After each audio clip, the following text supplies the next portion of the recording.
নমস্কার, আমি সুস্মিতা। সুস্মিতাস কিচেনে আরও একবার আপনাদের সবাইকে স্বাগত জানাই। আজ আমি বানাচ্ছি মশলা পটল। এটা দুপুরবেলা গরম ভাতের সাথে আপনারা পরিবেশন করতে পারেন। দেখতে পাচ্ছেন এটা কতটা লোভনীয় দেখতে হয়েছে। আশা করি এই ভিডিওটা ভালো লাগবে আপনাদের। চলুন তাহলে এবার ঝটপট করে দেখে নিন আজকের রেসিপিটা। আজকের রেসিপি হলো মশলা পটল। আমি পটলটাকে প্রথমে একটা সিটি দিয়ে নিয়েছি, তারপর এটাকে জল ঝরিয়ে আমি রেডি করে রেখেছি। এই মশলা পটলের জন্য লাগছে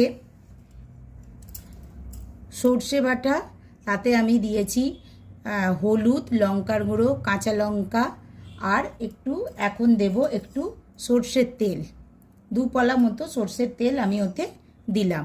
দিয়ে এটাকে ভালো করে এরকম করে মিশিয়ে নিতে হবে।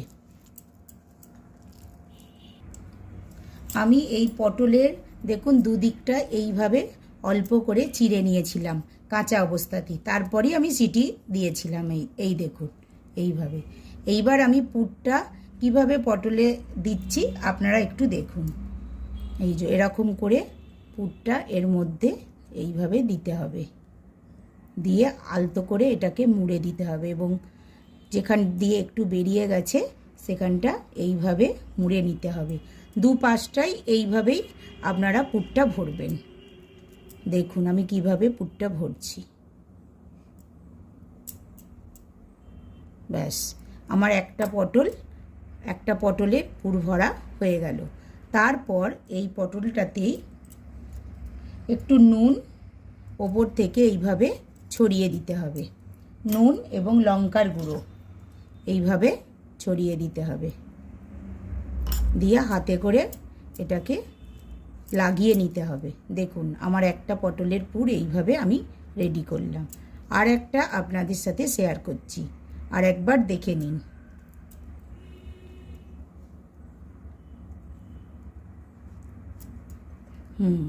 দেখুন দুদিকে ঠিক সেমভাবেই আমি সর্ষের পুরটা ভিতরে দিচ্ছি।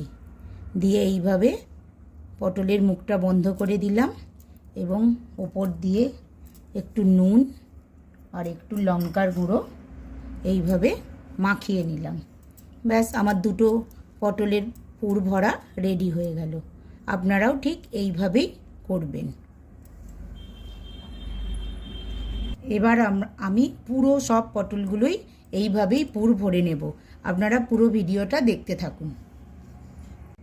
দেখুন আমি সব পটলে পুর ভরে রেডি করে নিলাম।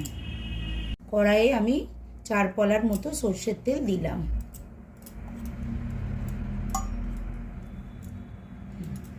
তেলটা গরম হয়ে গেছে, আমি এবার পটলগুলো কড়ার মধ্যে একে একে দিয়ে দিচ্ছি।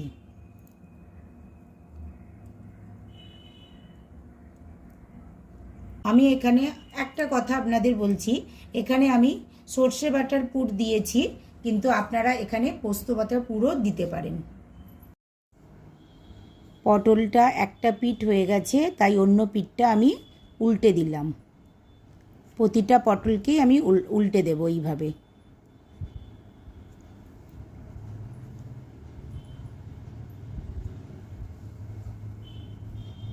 এইভাবে কিছুক্ষণ রাখলাম, তারপরে আবার আমি পটলটা অন্য দিকটা উল্টে দিলাম। তো দেখুন আমি একটু কড়া করে পটলগুলো ভেজেছি, কারণ আমাদের বাড়ির প্রত্যেকেই একটু কড়া খেতে ভালোবাসে। আপনারা চাইলে একটু হালকা করে ভেজে নিতে পারেন। এবার আমি পটলগুলো এক এক করে তুলে নিচ্ছি।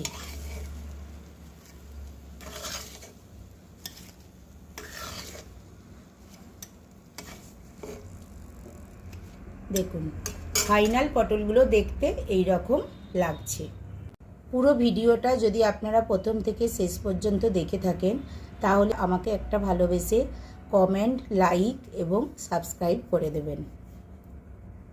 আপনারা অবশ্যই বেল আইকনটা ক্লিক করে দেবেন, তাহলে যখনই আমি আবার নতুন কোনো রেসিপি বানাবো তাহলে সেই নোটিফিকেশান আপনাদের কাছে পৌঁছে যাবে। ধন্যবাদ।